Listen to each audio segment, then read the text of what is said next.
Welcome to This Explainer. Today, we're totally tearing down the modern myths of making money and looking at the absolute, hard facts of how true generational wealth is actually built.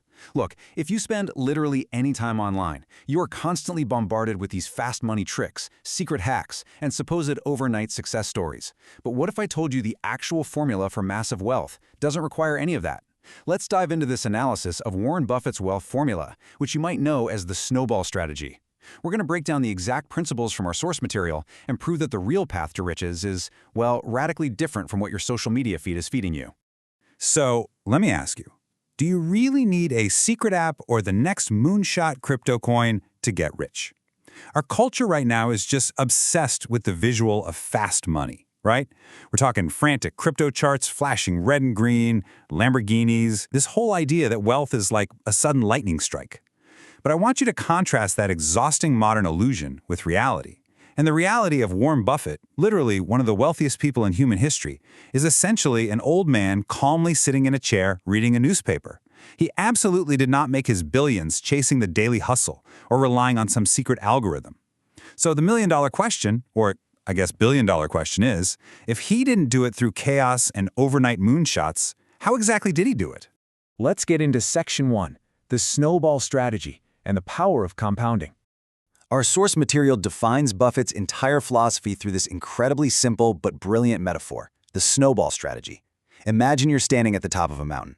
To build a massive snowball, you really only need two things. First, you need wet snow. These are your good, high-quality assets. Dry snow just falls apart. Bad investments just won't stick together and compound. Second, you need a long hill. And that long hill, that represents time. You don't just shove the snowball off a steep cliff hoping for a quick drop. No, you let it roll steadily down a very long, gentle slope. It picks up a little snow at first, then a little more, and by the time it reaches the bottom, boom, it's an unstoppable force. True wealth building relies entirely on pairing those quality assets with an extended period of time to grow exponentially. Okay, get ready for this. 90%. Just take a second to let that number sink in. According to our source data, over 90% of Warren Buffett's massive, multi-billion-dollar wealth was created after his 65th birthday. Think about that. Most of us view 65 as the absolute finish line, the time to finally retire. But because he had been rolling that snowball down the hill for decades, the exponential math of compounding meant the vast, overwhelming majority of his wealth materialized in the later years of his life. It was never about making a quick buck in his 20s. It was always about letting time do the heavy lifting. Moving right along to Section 2, Quality over Cheapness and the Munger Pivot. So early on in his career, Buffett's original strategy was just buying cheap businesses. He was hunting for absolute bargains, even if the companies were totally struggling. In fact, the very company he is famous for today, Berkshire Hathaway, was originally a failing textile mill. He bought it purely because it was cheap. But our source material highlights this absolutely crucial mindset shift inspired by his longtime business partner, Charlie Munger. Munger essentially convinced him to pivot toward buying great businesses at fair prices. Instead of buying a struggling textile mill for pennies, he started investing in phenomenal companies like Apple and Coca-Cola. This shift from merely cheap to high quality was the wet snow he desperately needed to really make that compounding work. So how do we practically apply this to our own lives? Well, here are 3 clear steps derived directly from Buffett's life. Step 1, start small. As a kid, Buffett was literally out there selling chewing gum and Coca-Cola door to door. This wasn't just to make pocket change, though. It leads right into Step 2, understand cash flow. By starting small, he learned the absolute fundamentals of how money comes in, how it goes out, and what makes a business actually tick. Which brings us to Step 3, play the forever game. See, Buffett doesn't look at a stock ticker and see a scratch-off lottery ticket that he hopes will pop by next Friday. He sees a piece of an actual, living business. When he buys it, he plans to own it for the next 20 to 30 years. The rule is simple. If you don't understand how the business makes cash, you just shouldn't own it. This brings us to Section 3, Patience as a Superpower and Mind over Market. There is this really profound truth in our source analysis that goes like this. The stock market transfers money from the impatient to the patient. I want you to read that again. Wealth building is fundamentally not about raw intelligence. You absolutely do not need 160 IQ to get rich. Instead, it's entirely about mastering your own behavior. The market is basically designed to take money away from the anxious, the fearful, and the hyperactive and hand it directly over to the calm, the steady, and the incredibly patient. Patience isn't just a virtue here. It is quite literally a financial superpower. Let's summarize these core rules into what we can proudly call the boring path to wealth.